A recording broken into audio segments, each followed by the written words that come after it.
I'm Trish. I'm Rebeka. And I'm Carrie. And this is the Kickbutt Talent Series. Brought to you by the Sioux Film Festival.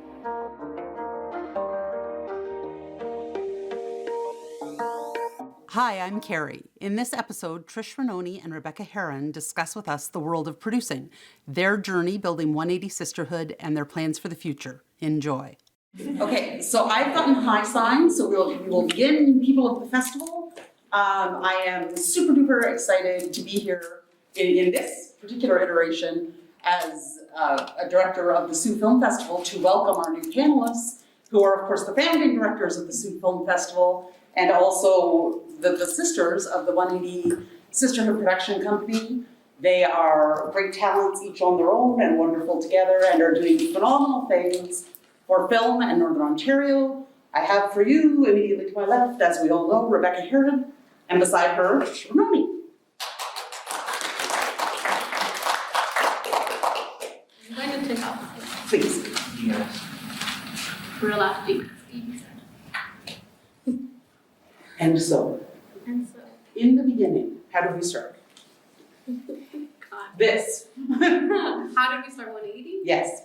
That's a funny story, actually. We have Anne, actually, to thank for the name of 180. Yes. Because we were here filming My Roommates in Escort Season 2. 2018? 2018, 2013? Something like that. And Anne graciously let us take over her house, as she has done on many of our projects now. And we were filming and using the house as a shooting location and as an office and just Accommodations for the key crew. and just being lovely sports, her whole family letting us kind of take over their lives for like a month. And during that process, I kind of fell in love with the Sioux, being as an outsider, and Trish and I kind of got talking towards the end of the project about the possibilities that we could kind of see the Sioux having and the things we could do here based on our experiences in Toronto, I think. Yeah. And then we were at Anne's address, and her address kind of was like a part of the naming of 180. She lives at 180, and it was a time in the industry where things were sort of being flipped around and people were being more exposed for their actions, and we sort of thought, why not have like a 180 on sort of the industry as well at the same time, kind of how the name came.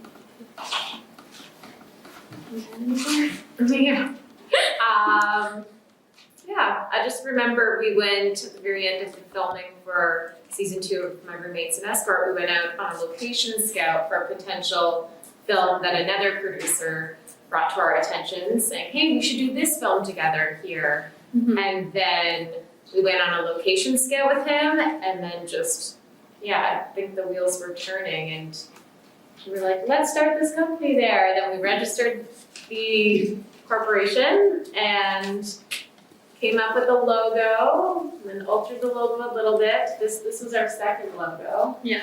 And then when the pandemic hit, we were already based here, but kind of thought we might, because we were both living in Toronto, but this was my hometown, we kind of thought we might go back and forth. And then once the pandemic hit, it was like everything I loved about being downtown in the big city, don't love so much, let's go back home. And then Rebeka bought a house here, and it was like, okay, we're doing this full speed ahead. We're really gonna be in Northern Ontario and just be there full time, working away at our things. Yeah. And you certainly have an understanding, I think everyone's aware that you both do so many other things related to film and the industry. Tell us about producing in Northern Ontario. I mean, I feel like there is a little bit of a difference producing like in Northern Ontario versus producing in say Toronto or Vancouver. It is a growing industry here in the Sioux, especially, like for sure separating or they have more years of experience dealing with film. But the Sioux is still growing in its experience. I think the most number of films in a year that are shot in the Sioux is 4. you know, whereas in like obviously Toronto, there's constantly films happening, and in Sudbury and North Bay, there are back-to-back films happening. So there's a little bit of like lack of resource, lack of a little knowledge, but also like this great enthusiasm here that you get, versus I think in Toronto, we're used to knocking on someone's door on an independent film and they go, heck no, you're not filming here, or give us a lot of money to film here instead. Whereas here in the Sioux, there's this great sort of community that's building, and you see it a lot, you know, with filmmakers at the festival and filmmakers who submit and college, and how everyone is trying to work together and help each other out any which way they can on any size of project, which is great to see, and that's really what filmmaking should be about. Yes, there's business and money involved, and we can talk about that after, but at the heart of it, it's about storytelling. Yeah. And I think there is one company in Toronto that I had this sort of situation with that we have here in Northern Ontario, where you work on multiple projects together. You are a family. You do help each other out and then get each other back for helping each other out on that one.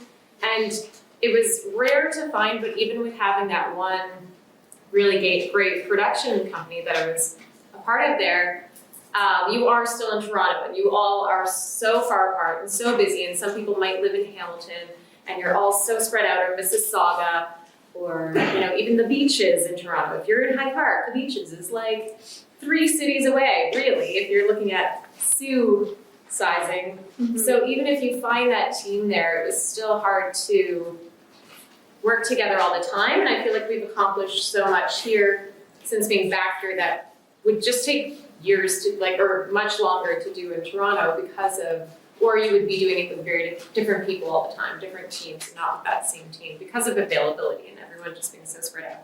So it's really nice that we have that team here. It's very unique, and it's not like any Toronto or I guess Vancouver experience that you probably had. Yeah. So it's pretty awesome.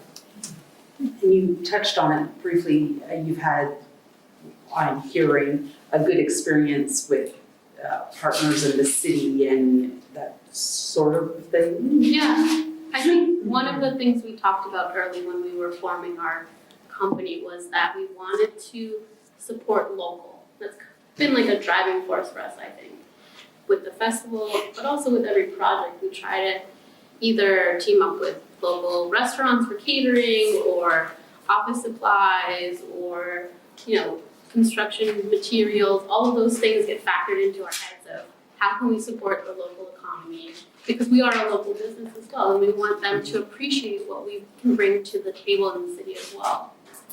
Versus, because we know we're invasive. You know, a film set shows up, you take over a neighborhood. Yeah. You may piss a lot of neighbors off. But by the end of it, you can see like how much we're kind of hopefully giving back to the community as well, and not just always take from the community. And just to drill down on that, speaking generally, we're not asking for numbers, could you give us some parameters about the quantity of meals and rooms and things? Because I think those numbers are very interesting to people who don't know. Sure, I mean, should we give an example of ACL? Sure. So one of the cool things as well, and the city also asked us these numbers as well from us for their statistical questions. But on a Christmas letter, we had a core team of about 100 people in the city working on the film, and that ranges from background extras, cast, crew, out of town folks as well who are on the crew, and of course locals.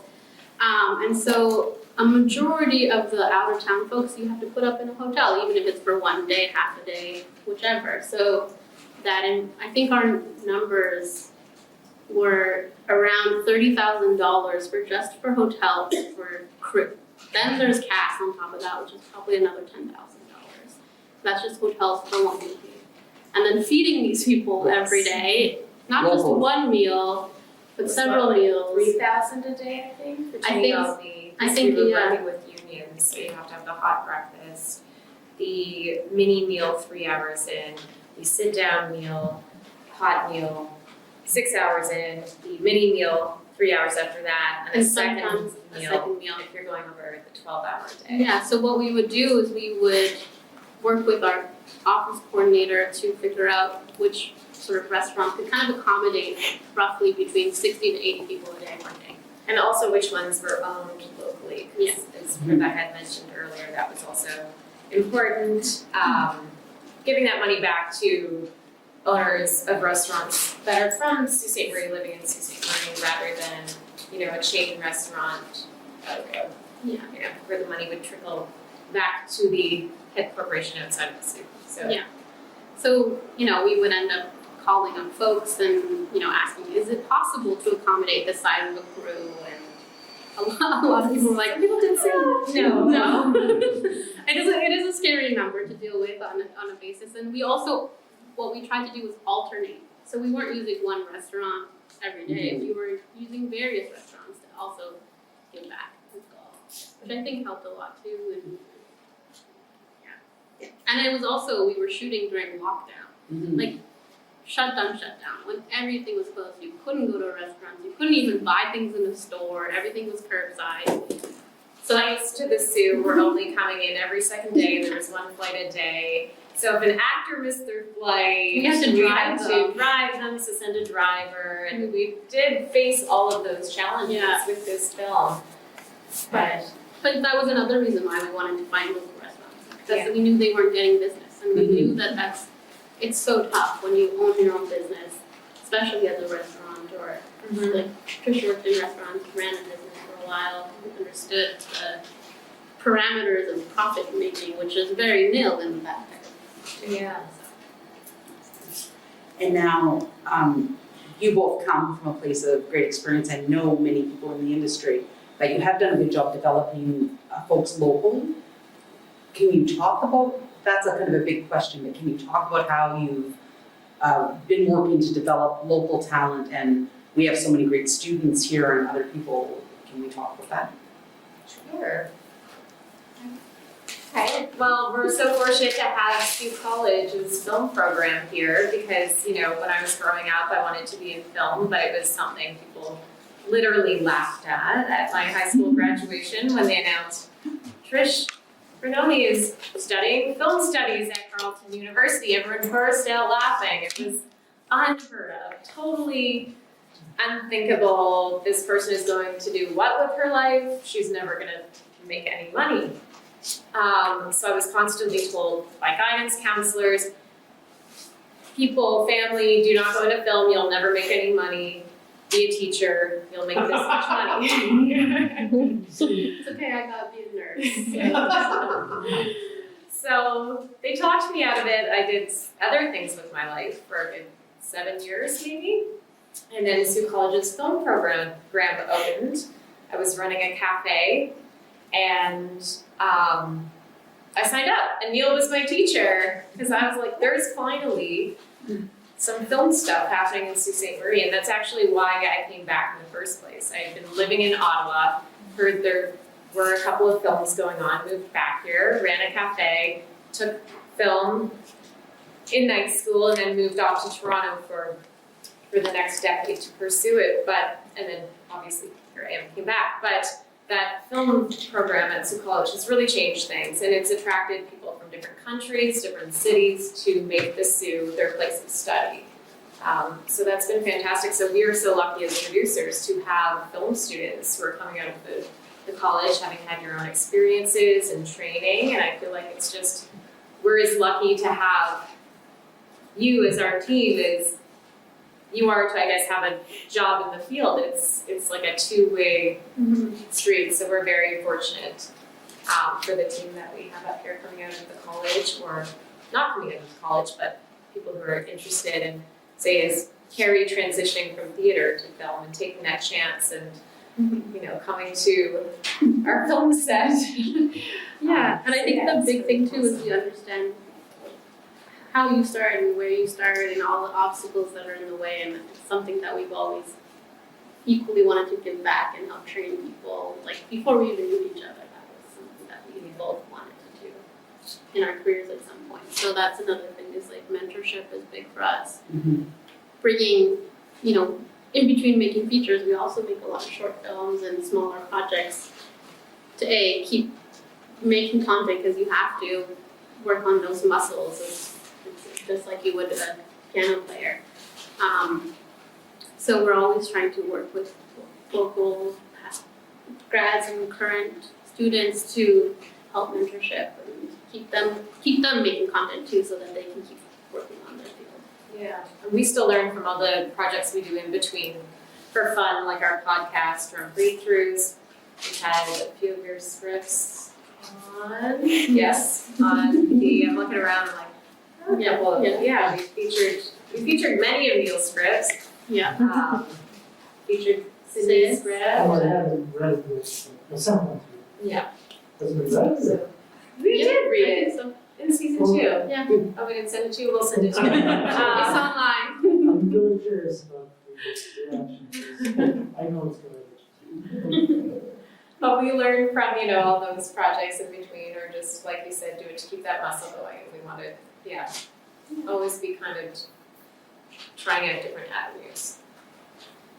Now, would you suggest, and generally speaking again, or as specific as you'd like to be, now that you've become influencers in the industry in this region, how do people, I have witnessed you with a very young student shadowing someone on set and just loving that experience and learning so much from people who came from elsewhere to do this work that he wants to do and enjoyed it so much. Is generally speaking, people who know people, that's a great way to do things. People who don't know people or are learning or interested and don't have contacts, would you suggest as producers a good way for them to reach out to productions that are happening locally, yours or others or whatever? Is there a better way to go about that you would suggest based on what you've seen that went well and went poorly?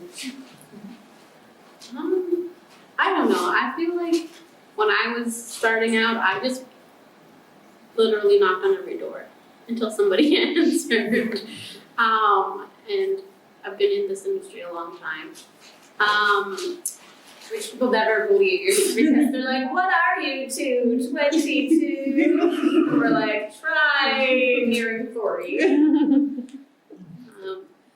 But, it's one of those things where like, when I hear no, that doesn't mean no in my head. It means just keep pushing and doing the things, even if you have to do it on your own. And that happens a lot to us where we hear a no's a lot.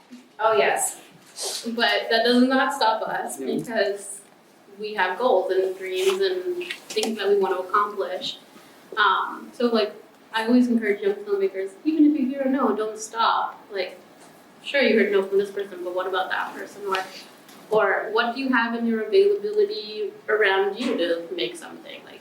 Like Daniel earlier talked about, using his parents' camcorder to make a project. Like, we've all done that, I think, when we were learning, growing as filmmakers. To reach out to us, it's very easy. You can kind of just send us a message on Instagram or email us at 180, and we usually answer. Probably will have an upcoming job for you, depends on what you're willing to do, but there's always, someone said yesterday, no pressure, but would I ever be able to shadow you on an upcoming production? And of course, but knowing us, if it's a feature film, we'll, instead of having him shadow, we'll find something paid and give him like an office admin job if he wants to learn the office side of things, or get him on set, even as PA starter, depending on his skills. We'll look at the resume and see what jobs we have available. Or like Daniel Nance, we will give him multiple jobs, like director's assistant, okay, now you're prop master. The other thing too is like, we also do a lot of low budget projects where that also gives up and comers a chance to be a part of the team and learn what a film set looks like, even on the smaller scale. And I think the biggest thing I learned when I was kind of moving up the ranks was that I just forced myself to work in every single department. Okay. Which gave me the opportunity to understand how every department works, what I liked and disliked about it, and whether or not I wanted to stay down that path in that department or move somewhere else. Or, ultimately I still love producing, and I have since I was 17. That was my goal. But working in those other departments gave me so much knowledge about how everybody works and how they communicate or not communicate with each other, which I can tell you a lot of the times they don't communicate with each other, which is what we have to go in as producers and kind of, play mediator sometimes, or translator sometimes. Yeah.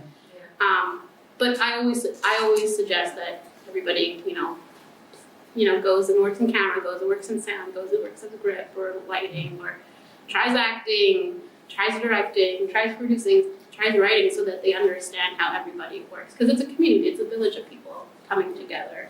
And of course, I know I'm not a makeup artist, but I do ask questions when I have a chance to sit there and talk to makeup and see how their process is. Like, what do they do to understand continuity in a scene? Because makeup's continuity versus costumes continuity is different, and DP continuity is different versus that. And all of those things are questions that you only will learn by being there and doing and shadowing people.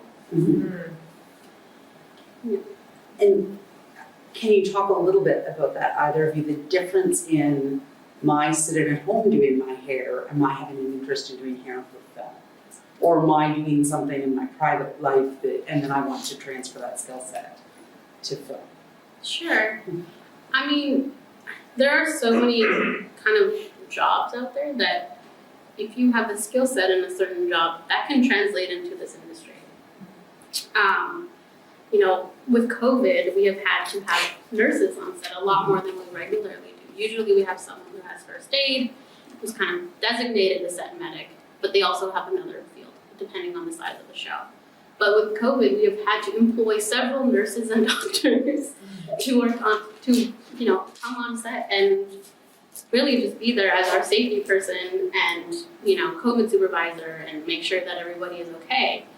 And when we talked with a lot of the nurses we worked with on the last few projects, they were so interested in how this operates, behind the scenes, and you could kind of see light bulbs going off in them, being like, could I come back and work with you guys and can we do more things? Or am I not allowed because I'm just a nurse, Yeah. They all did really well and transferred over very well. And I guess they're used to the long 12-hour days anyway, so I think that's probably Helpful. the biggest part of it is there's a job for everyone on set, but do you want to work minimum 12-hour days and be a part of this world? But it was great to see their enthusiasm and their interest in the questions they asked as someone who's kind of coming from the outside world and but we also see hire carpenters who are not necessarily film carpenters, but they can learn to be film carpenters. Mm-hmm. Building a frame for a set is not that difficult than building a frame for a house. There are very translatable skills. Mm-hmm. So I think it really depends on knowing your skill set and again also knowing that you're gonna have to do the same hair for 10 days in a row, and are you comfortable doing the same hair and making it sure that it's all pretty and doesn't change 10 days in a row. That's a skill you have to practice at and learn it. But. So we often talk about elephants in the room, but in this case we have a sparkly unicorn in the room. This Wednesday, you ladies have a very exciting premiere on CBC at 8 o'clock Wednesday, December 1st. Would you like to talk about that a little bit? Yeah, I feel like most people here worked on it. So most people in the room know about this, and we took over my poor mother's house. Sorry, again. Christmas letter is coming to CBC and CBC Gem. Congratulations. Thank you, everyone, for being Yeah. involved. Yeah. And it'll play on the 1st, on the 2nd, and on Christmas Eve. We're still unsure and I guess you can PVR it so you can watch it anytime, but I think once it's on Gem, I don't know if it's only screening on those times or then streaming, so we have to get some clarity on that, but you can definitely catch it those 3 days and probably maybe more than that, we will see. Yes. We're still working on our other country distribution at the moment, so Canada's first. Can you talk briefly, and again generally, a little bit about that, because you produced this movie. 100 and some people worked on this movie, it was all of these things. But before that movie started and after that filming ended, and when it started, I mean the filming, can you just give us an idea of your role and commitment as producers to that project? Gosh. Well, Ongoing and Started what, like 2 years ago? started 2 years ago and will be tied to this project for at least 25 years. It's no joke. You are stuck with it for kind of ever. It is a business. You have to incorporate. You have to file taxes every year. You have to, any income or revenue or losses, you have to file. But also the film we don't just make it and it premieres once and that's that. It'll go and it'll hopefully sell in other countries and territories and markets, and that lifespan of the movie just keeps going and going and going. And of course, hopefully with that comes revenue, and you have to then file and work with the unions about what those percentages are, because you still have to do all the accounting for all of those things as well. Is this all separate to your business, like 180 Yes, Sisterhood? I'm Like excited. the movie itself has to, like, you mean like you don't just file it under 180 Sisterhood? Everything's for the Everything movie. is separate, yeah. So Yes. we set up a Good separate question. company because legally it's way better, accounting wise it's way better. Because that company has a lifespan of its own now. Wow. Christmas letter is its own thing. I think we have since starting 180, we've started 3, 4, we've got a lot of debit cards with different company numbers on them. I think we have 4. Yeah, We did it because every show, like we have a show coming in April, and that show already has its own bank account set up, and it has some financing already in that account, and it has its own credit card, and it has its own, GST number and all those things that you have to set up. My day job, I work at an animation studio. I'm in charge of 20 companies right now, which is crazy sauce. That's what you don't do. But that is part of the game. It's like I'm the supervising line producer. I'm in charge of making sure that my accounting team knows where all those projects are at, all the things that are coming in, all the things that go out, what all the filings that have to happen. Producing just doesn't end once you deliver it. It is a longer process, and that's also something I think young producers slowly learn about in a sort of failed attempt way. Nobody kind of teaches you these things. Those are things you learn in business school. Yeah, I almost wish, looking back, if I could go and redo my schooling, because I did very different things from what I'm doing now, but I wish I would have done film school plus business school, or like film school plus entertainment law, because it's just, I don't know if in films, like if it's common to encourage these students to take business courses, but I think that's what ultimately I've run a cafe and my family is in business and this is a business, and now ultimately I find myself even going to say, sometimes I ask my dad who owns businesses that are very different from film, but I'll ask him like a business question because it's ultimately the same. And I came into this business as an actor with acting intentions, and instead I don't like serving, so I'll be a PA and just make some money on set and build connections so maybe I can get acting roles. So kind of got into producing from an artist, more artist background and not a business background, but then I've learned that it is just like running, say, that coffee shop, rather than, the skills from that are actually more helpful for producing than any actor skills I had. But I guess the resilience as an actor helped being a producer. It's just resilient. Oh, you're so used to know as an actor. Yeah, you're used to know, and you're used to just being malleable and figuring it out. You know the business, but the actual business of it, producing it's more helpful to have a business background, or I think to take business courses. I wish I would have taken more business classes. I didn't go to business school. I didn't go to law school. I just found a service company and interned there and asked questions and asked Can you questions. tell us what a service company is? So a service company is a production company that gets hired by other film production companies to make projects for them. So for example, Disney, Lionsgate, all of those folks. They work out of LA, but then when they go and shoot in Vancouver, they usually have a service company that helps them make their films because they know the local community. So I was maybe like 18 years old and I graduated film school and knew that I wanted to get my, hand into producing, and so I found a service company and they had a legal department in-house and a finance department in-house, and they did development and they did production.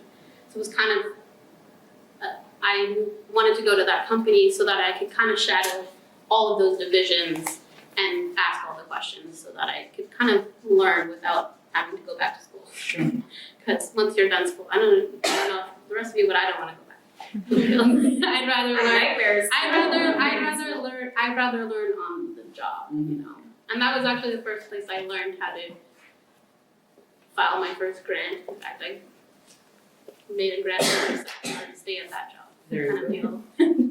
Rebecca's also the grant wizard. I have to say I knew nothing about grant writing and was doing a web series in season 1. We were funded in other ways, crowdfunding and sponsors and investors. In season 2, one of the key people on the team said, you have to meet this line producer, Rebeka Herron. She knows everything about grants, and if you are looking to get grants for season 2, go for a coffee with Rebeka, meet Rebeka. So once we met with Rebeka, and then we got 2 grants because we worked towards you helped us, came on the team, and then we went through the grant system and we've applied for like 80 grants since as a team at 180, and a lot of the times it is a no. And sometimes the no is, no, you're not experienced enough. And sometimes the no is, you're too experienced, you gave us too many links to produce things. We asked for 2 links, you gave us 3 to other works. So it's just such a strange system. And sometimes it's, no, we said no to that one, but we said yes to this one. So it's very much we're used to a lot of no's. But sometimes we get yeses, which is pretty awesome. And we're fortunate. We live in Canada, which is a country that supports the arts and has grants. In the US, they do not have grants, really. There, it's all funded by majority private equity, which is usually asking like your lawyer friends, your dentist friends, your doctor friends, for money to make your films. But here we have grants, so I'm a big believer in why should I, beg from someone's private pocket when I can get a grant for it instead. Sure. Trish, you mentioned links and different sort of links. 180 is very good on social media. You're both too cute on social media. What would you say about social media both as a promotion tool and then when people are coming to you and the influence of social media on that? Rebeka looks at me because I like social media. I think Trish do all the social media for 180. I like it. It's something I always enjoy doing. I think,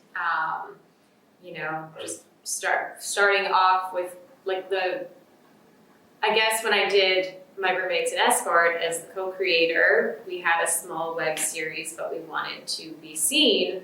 So I really learned during that time how important it was to market ourselves as creators, market the show. We looked at the Big Bang Theory's Facebook and saw, okay, what are they doing? What's their Instagram doing? We have to do those things, but with our branding, and then came up with our branding and did all sorts of social media. So I don't know. I feel like if you don't get yourself or your product out there, then what's the point? So I'm very much for social media and for putting stuff out there. But I share a lot, but it's a lot of film related stuff. I do have a lot that isn't going on there, but I think it seems like I'm sharing a lot, but it's really just this side of film things. I still keep some personal stuff private, but I think it's important to, post on the Instagram, on Facebook, Twitter, TikTok. You never know where someone's going to see your stuff. And a lot of, say for when I did My Roommates and Escort, a lot of the opportunities that opened and the doors that opened were because of, some executives saw our teaser on LinkedIn and brought us in for a meeting which led to a 6-month option agreement with a network. Or they saw us at, I think actually that executive saw us at our teaser at the Hamilton Film Festival. He happened to be in the audience. And then someone else saw us on LinkedIn. And then someone brought us in for a meeting because they saw the teaser on Twitter. So it was all very, like, I think I was reinforced early in my creator career that social media can work in your favor if you have a teaser or a catchy concept and you want to develop it further. That's really the way to kind of get it out there. So looking the other way then, as producers and in other roles, would you encourage folks when they're coming to you, they send their headshot, they're sending you a job application, do you ever look at their social media? All the time. Mm-hmm. We always look at people's LinkedIn's, at their social media. I feel like somewhat as a producer, I'm also a private investigator because you have to know who you're working with or potentially going to work with. You have to know sort of now, especially in these times, do they come with some sort of baggage that may not be good for your project? Or do they have those many followers that helps you later promote or market your project? I mean, these are all questions that you have as you're thinking about these projects and putting it out there. Because in the end, it is, what is our favorite term? It is what? Show business. And, you know, like, yes, we're making art, and yes, we want to tell stories, but at the end of the day, as a producer, your job is to sell and market and make money and then go on to make the next thing and repeat, you know? And even if someone has 500 followers and someone has 500,000, like the person that has 500, even if they, like, if someone has an awesome audition, we'll book them, we're not looking at their followers, but even if they're like, what goes a long way, I find, if you're a part of the project, is if you have 500 followers, but you're like willing to reshare something about the project, like there's, you know, sometimes there are actors who Have no social media. won't share anything at all, and then you're kind of like, oh, that's kind of like, it's when someone does and they seem enthusiastic about it and excited about it, It makes and sense even that if they only have a few followers, but they're kind of sharing things about the project or excited about it, that's kind of, I don't know, I like to work with people that were, like if I'll notice that, and then the next time when we're gonna, or when looking at casting and deciding between this person and this person, sometimes I'm like this person is non-existent on social media, but this person will really like talk about the project. They'll get behind it, they'll seem passionate about it, and even if it's not a huge following, just that fact that they seem to be passionate about other things they've done in the past or have that like presence kind of helps if you're thinking like this one or this one, and like this person, like I can't find them anywhere online. This person seems to like put out like good vibes and post about the things they do and get excited about things. Because you want to work with good people too, and social media does that. It kind of allows you to kind of see who you're working with. You get a kind of chance to see like how someone curates their social media. It tells you a lot about them. Yeah. Believe it or not, and like I'm very bad at it, I will admit. But I, you know, occasionally post things about work, mostly. But it also, you know, how somebody deals with the marketing of a project afterwards shows us a lot about who they are too, and that also influences us later on whether or not we want to bring them back to a project. Because it's all about networking as well when you're in this industry, and a lot of it comes down to what we talked about. You want to work with good people who, you know, are enthusiastic and they want to, you know, and you want to keep finding your team of people, create that small village. Yeah. But And can you talk a little bit more about your view of interpersonal dynamics, and not that it's a personality contest, but just you mentioned the resilience of doing the long hours and how important you feel or do not feel it is that people attitude and the integration of personalities, the many personalities that you have to manage. I mean, that's kind of the number one thing, right? The goal of any project is to tell the story, make it good, and then release it, right? During that process, you want to be working with team players, Yeah. people who are there to assist any way they can, even if their job is one thing, you know. We work with a lot of talented folks, but folks who are also willing to like lend a hand to another teammate who's not in the same department, or you know, they're willing to do things that you wouldn't normally do on a film set sometimes, especially in the indie world on a small shoot. Like we had a small shoot this summer, and we were a very, very small team compared to this other shooting a feature film. But everybody was supportive, acknowledging of each other. There was no like sourness, There was no bad blood, just a lot of fake blood. Yeah, exactly. There's a Exactly. But because we're not those type of producers who just, I'm the producer, I do not do the things, For sure, They're the yeah. type of producers who will pick up garbage, get crafty, pick up someone from the airport, we will spend the late nights helping wrap up cables because we know we value our teammates and we know that these are long days and any help is helpful. Yeah, and if you ever work on anything of ours, just tell us. If you're ever dealing with an obstacle, just come and tell us. Yeah. Because we will go in there, and that's the other thing why we, why during our process we've worked in different. Oh yeah, we've been PAs. We've been. We worked in different jobs.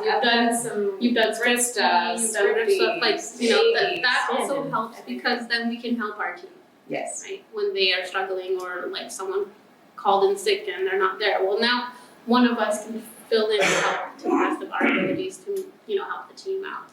Sure. Yeah. And I have observed, and something that I admire about you both, is that you are very good at supporting people where they are in that moment.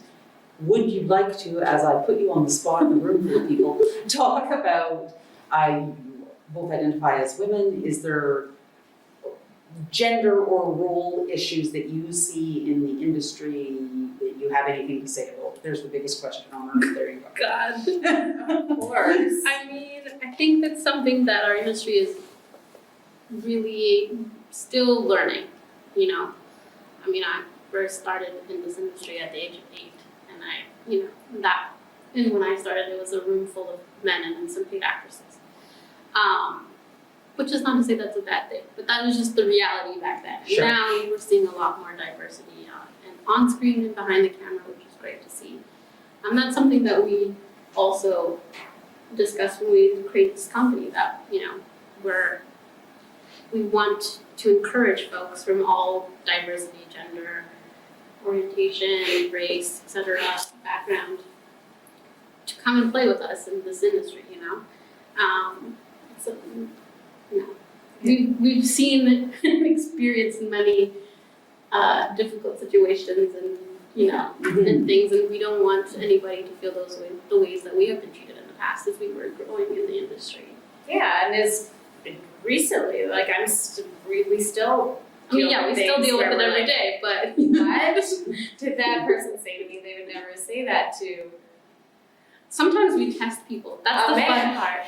I mean, we will sometimes, someone will say something to us on a crew member or something, and then we'll get one answer, and then I'll say to Trish, let's ask a male to ask the same question, and they will get a different answer.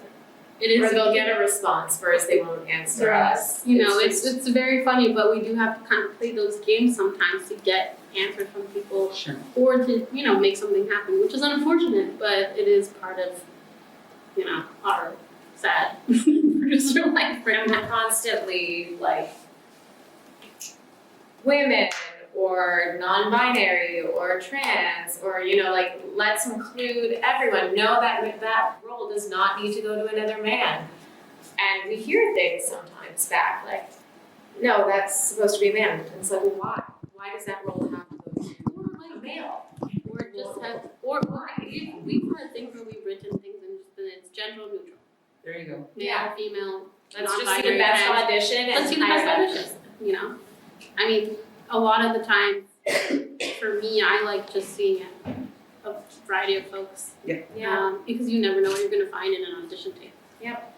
It's a lot harder, obviously, now with Zoom auditions, but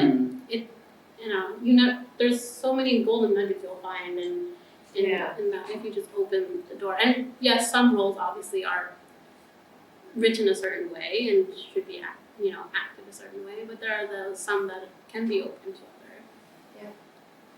And now you touched on Zoom, which has become now part of all of our lives. You guys have been hard at it during the pandemic. Do you see, have you learned things that you would do differently moving forward that you learned to do during COVID? Are there changes to the process that you've adapted to that you like, don't like? What do we have to say about your COVID experience? I do like the testing because we feel safe, but I don't like the bill that comes from the COVID tests afterwards. Yeah. Like PCRs and they weren't. Well, we paid for kind by of- the government. we fell through the cracks on that project because the government program ended and then it didn't start until right after our project, like literally the day after. We spent like $75,000 on just COVID testing, which is very unfortunate because $75,000 could have ended up on our screen. Big added cost.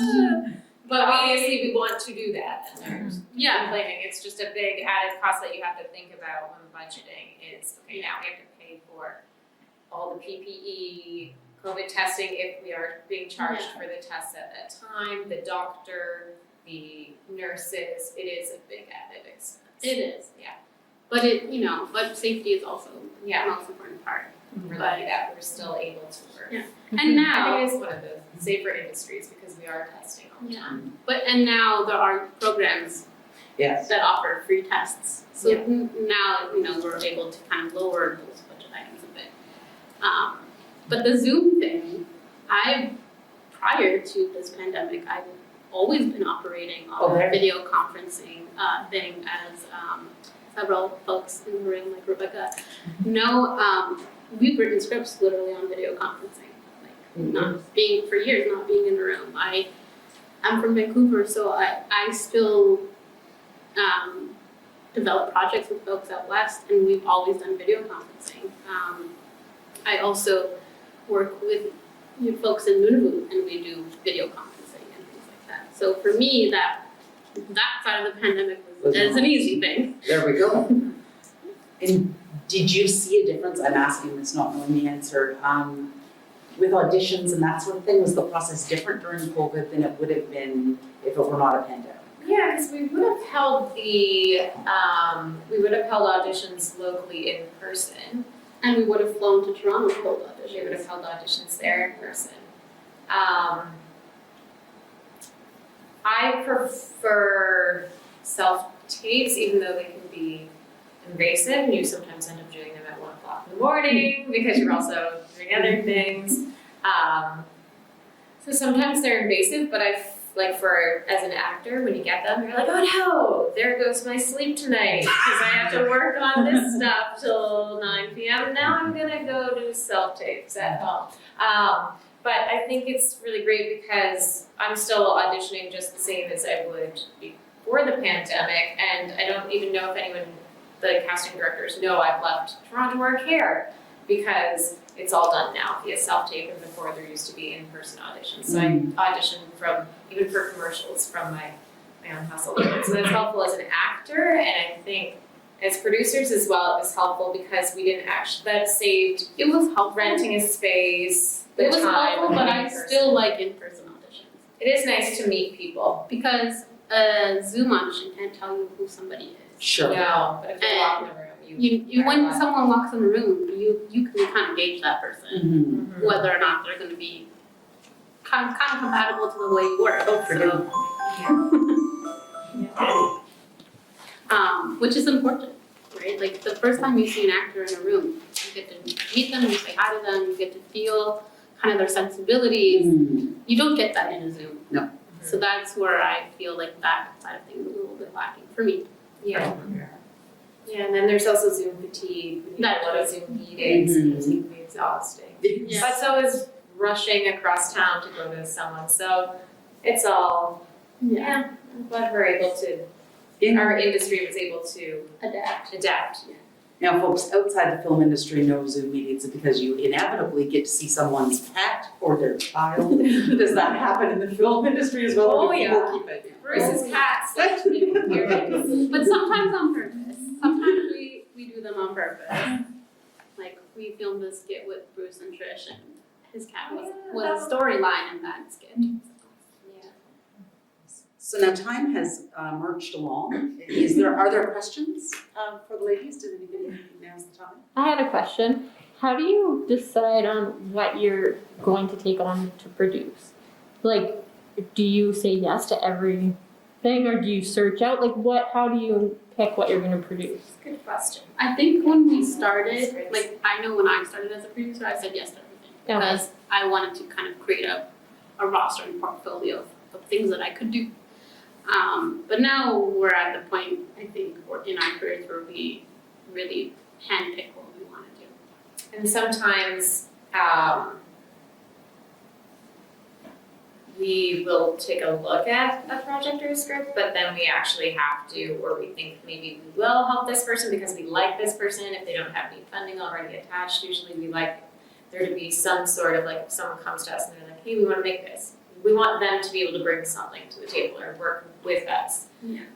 If it's not something that we've written, we want them to be an active producer. But sometimes someone I like will be like, hey, look at this thing, we should make this, and you can have a role. And they sometimes use that too to entice me. But then as we get to, and it's someone who maybe doesn't have like as much experience as we do, so they don't know how to access the money and everything, so it's all on us, and it's more of a mentorship situation. But then if the personalities aren't jiving, then we have to decide, no, we have to prioritize this project because it's, or if they tell me I've been recast by Drew Barrymore now that they might get some money, then that's an instant way for us to easily close the door and have a cry, which did happen this year. Yeah, and like we, it's still a business we operate. So at the beginning of the end of the year, beginning of the new year, we always sit down and talk about like what are our goals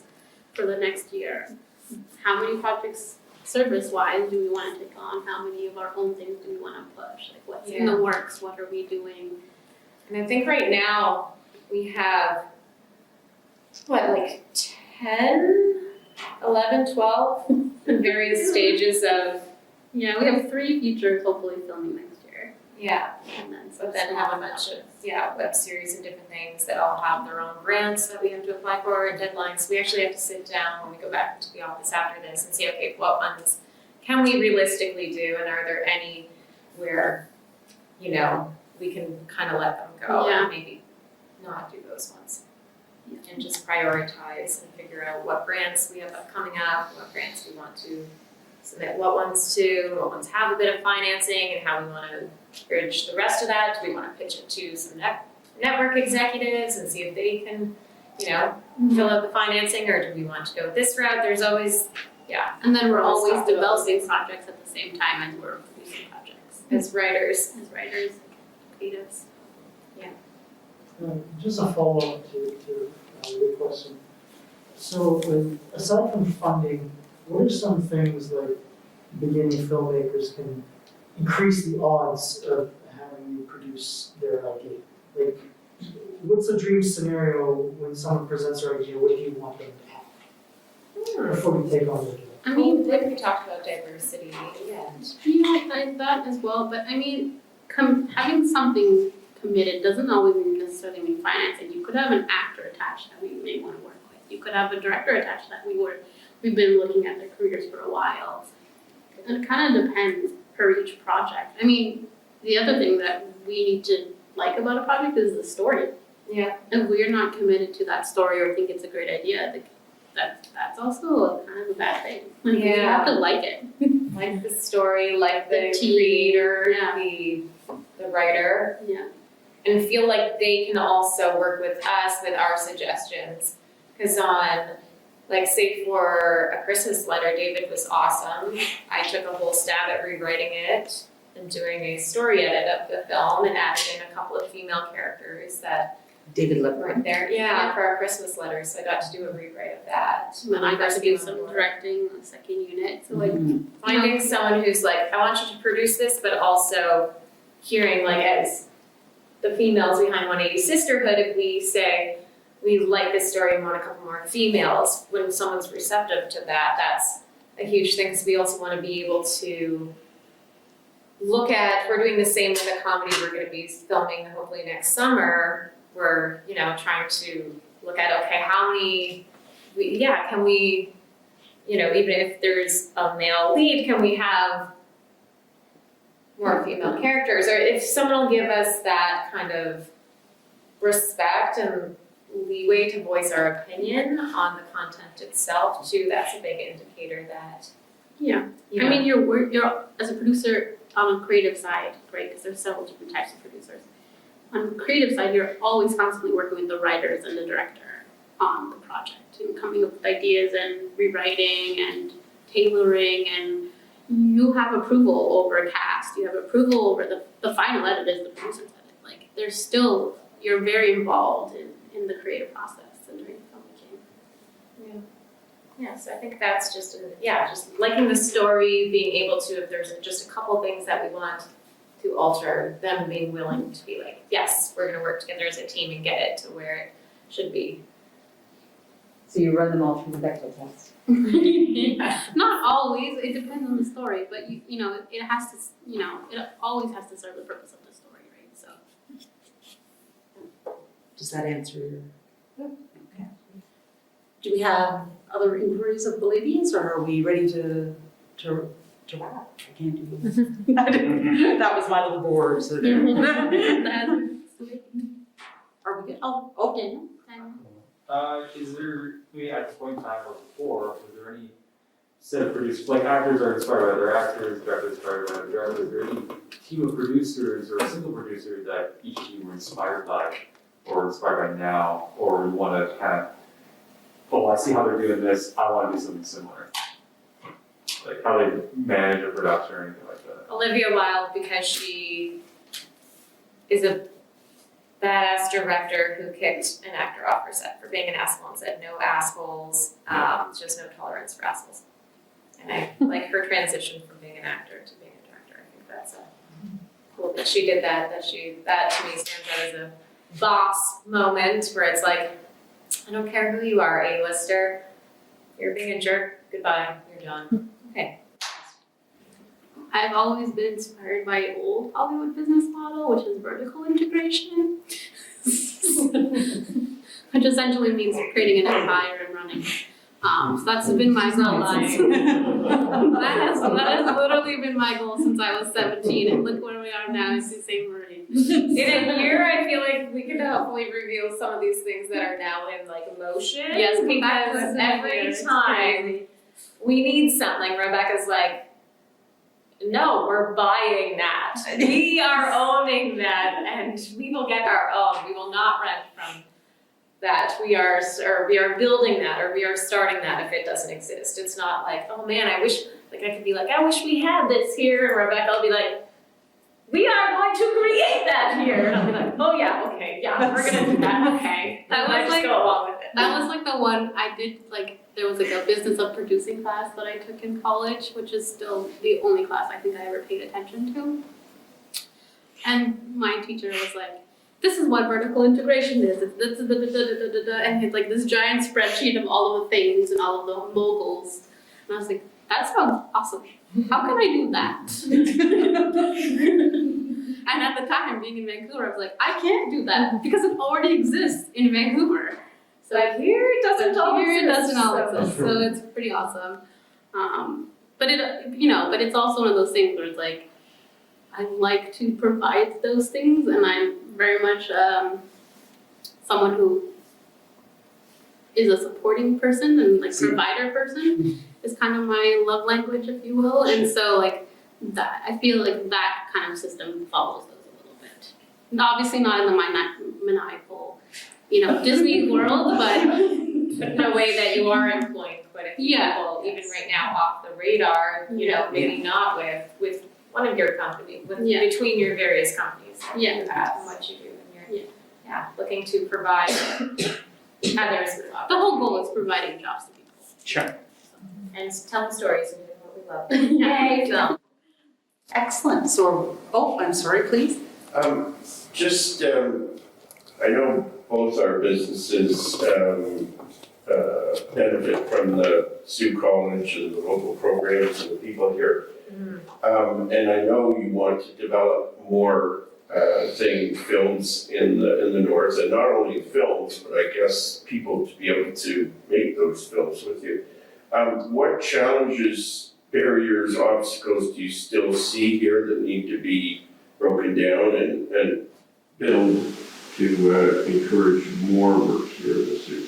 Well, pushing the boundaries and wanting to see more arts and wanting the city to not just be a steel plant city, right? Like, I think that's something that we actively are always working towards and talking to other folks with like Rolling Pictures as well. We've had these discussions and filmmakers and folks at Shadows of the Mind and things in theater as well.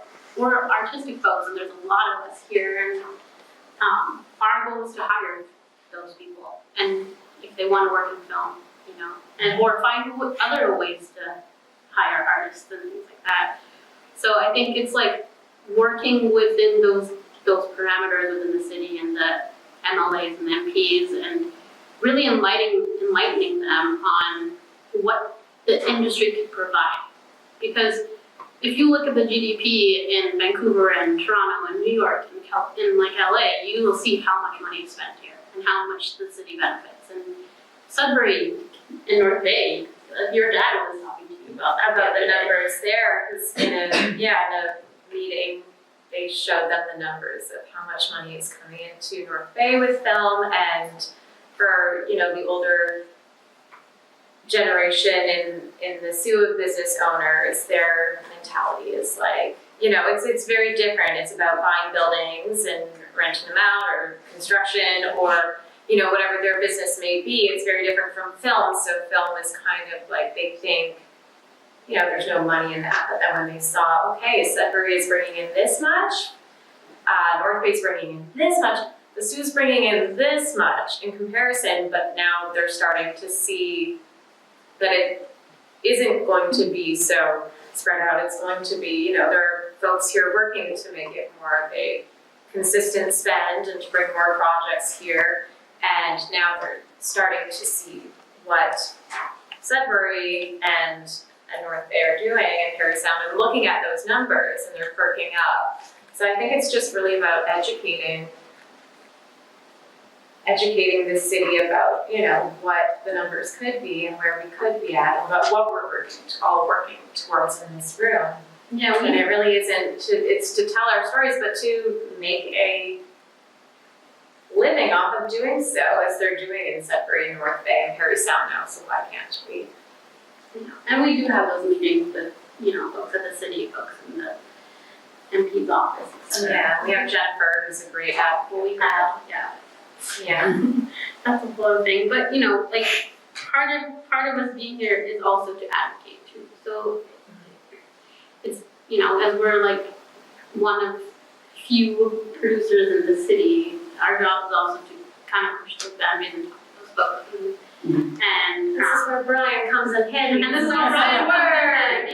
But It's so helpful. But Brian does a great job of asking us about what we're up to and writing about it in the paper. Several of you other folks have had Brian write stories about you. By Brian writing stories about you, that shows other businesses in the city and other businessmen what is happening here. The more film stories that get told, And voters. and the more people see how important and how impactful it is in the city. So that's also important. Yeah, and I think kind of, everyone's afraid to overly promote their wins. Like sometimes you feel weird about you received this, so you receive awards or accolades, but you're not going to maybe be the one to announce them or go up to City Hall and say, look what we've done, but Brian will be that voice and put that in the paper and kind of bring people's accolades forward. And I think that's really important so the city can see, this is what the filmmakers are doing and how they're impacting the global market, and also even out there in the global market receiving some sort of awards of excellence. So it's just kind of that spreading the word is helping everyone. And that's another reason why we wanted to work with local businesses too. Because when you start working with local businesses, they start saying, the film industry is helping me. They're not just, taking my parking spots. They're buying, they're supporting my business, they're buying from me. And then they can in turn then tell the city, when the city goes, hey, what do you think of this? The arts community, they can say, oh yeah, remember that film that bought X, and X from us? And then they start to like us. It's all strategy as well, because we want to continue growing the industry. Sure.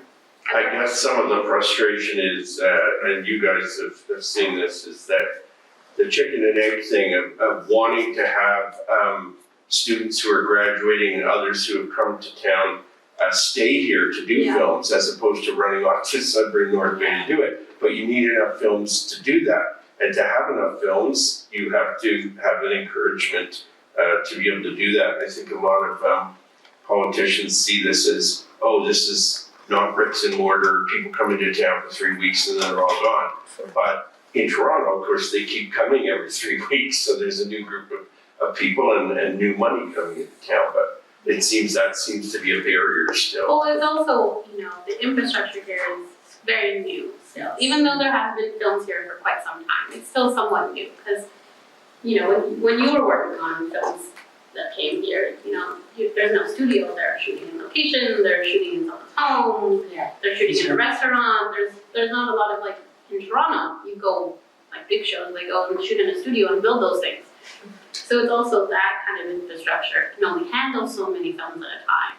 So we're hoping to kind of grow that here as well, which hopefully in turn will, the good old phrase, if you build it, they will come. Getting people to move back too, because especially as Brian, you would know all those artists or filmmakers or creatives who've left the studio to go and do what they're doing elsewhere, but it's also about trying to get those people to come back. So it's you've left now, I left for 10 years, I'm back, and I'm happy to be back, and you moved here from elsewhere. So it's also even if people have left, there are a lot of people that will come back if they have opportunities here. So I think the dream is to be able to do what you love and still be close to family for a lot of people. So having that opportunity, is a big barrier, but I think once we've already seen some people either move back or come back for our films, so we can just see more of that. Yeah, or even we've had folks come, say, oh, I grew up in the Sioux, I live in Toronto, but I grew up in the Sioux, but let me know, I would love to come back and work on your project. I'd love to see my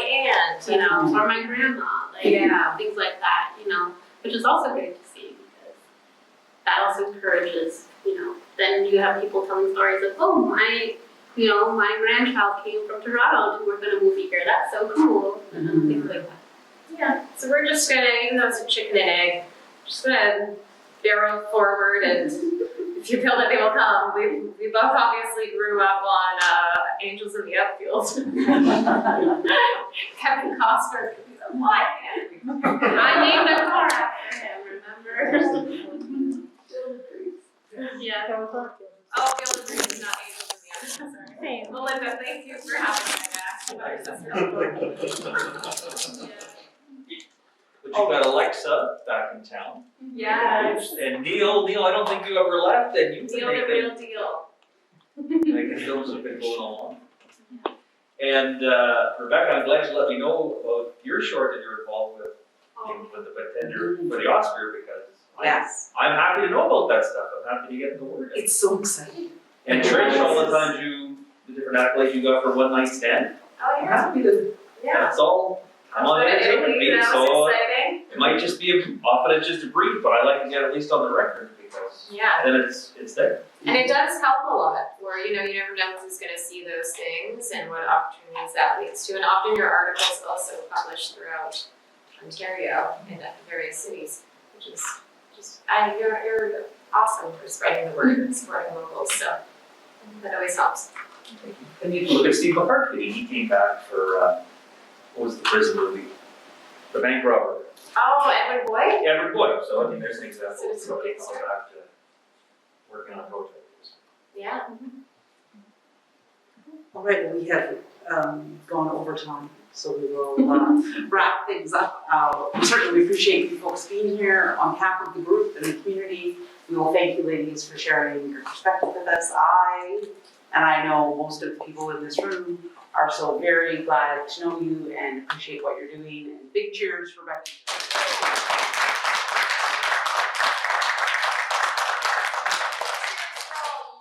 We're showing up here today.